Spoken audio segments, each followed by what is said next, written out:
I'm Brandon. Let me tell you about this one time I went camping with my buddies.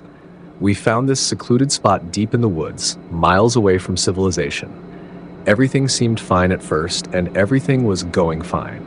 But then things started to get a little weird. It all started about 3 months ago. Me and my friends started an inside joke about camping in the most dangerous part of a huge forest about 10 miles from where we lived. Lots of campers went missing there, and people started spreading scary stories about how they got killed by the forest lurker. We never really thought it was true, but yet again, something must have happened for them to end up missing. It really wasn't a thing to joke about at all. Although we didn't actually think of camping there, eventually I came up with the idea to actually do it. We were all reluctant at first, but I don't know why. On one random Sunday, we all finally agreed on camping there. It was a really bad idea, as you're going to see in a minute, but we never really thought through what could happen in the deep woods. Anyways, we started packing up and we finally started the little camping trip. To get there, we used my friend Kyle's RV. It was a literal piece of junk, but it did the job and we could get there safely.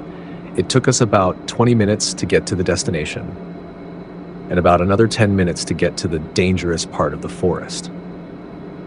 When we got there, we were all really excited to start camping, but at the same time, we were anxious because of what could happen to us.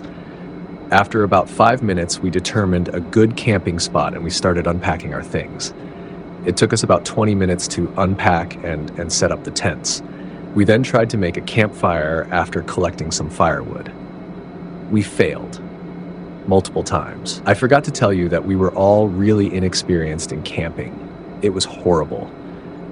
The fire took an hour to set up, and we were all really hungry at this point, but the sun was setting and chaos was about to slowly unravel. My friend James was literally crying for food while Kyle and I were trying to cook some chicken. I guess the only good thing was we kind of over-prepared for the trip. We brought a lot of food. We cooked the food, and it took us a long time as the fire wasn't very strong. We started eating, but we soon realized another problem. The night was about to come, and the fire was going out. We didn't have any firewood left. The only logical thing we thought of was to try and collect some firewood before the night comes. So we split up to try and collect some wood. We were all on our own now.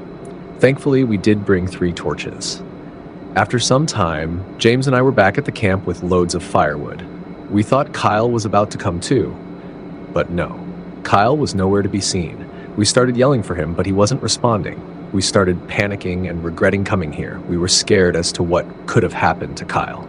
Then, out of nowhere, he appeared from the forest, and he shouted at us, trying to scare us like it was all a joke. We argued with Kyle and told him that it wasn't really all that funny, as people actually got lost in here.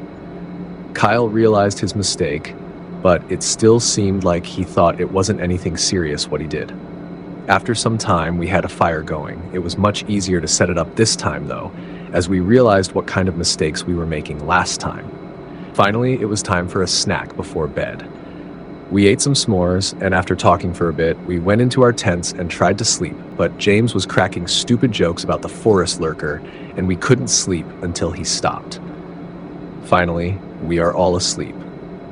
The sweet silence of our dreams lasted until 2 a.m. We woke up to a lot of fog and someone whistling. It was like someone was just beyond the edge of the firelight. Every time we turned to look, though, there was nothing there, just the darkness of the trees. But then things escalated. As we got out of our tents, we kept seeing these shadows flitting between the trees, just out of reach. And the whistling, it got louder, more insistent. It felt like something was watching us, stalking us from the darkness.